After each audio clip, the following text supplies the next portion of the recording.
Today's math lesson, lesson 20, is on using the associative property as well as some place value to solve multiplication problems.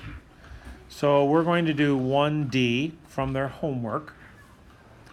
It is asking you to solve 4 times 5 times 10.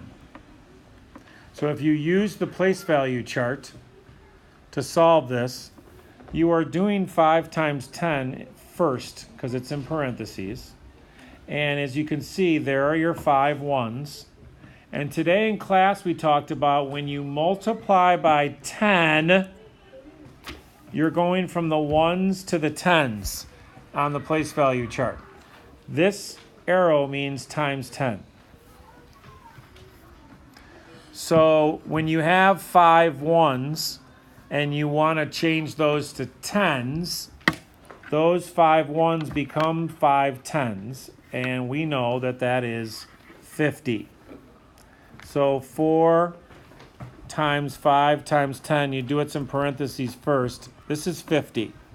So this is 50. Or it's going to be 50, okay? So now you do what's left. You do what's left.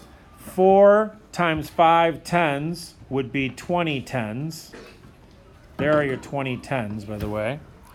Okay? And we know that 20 tens is equal to 200.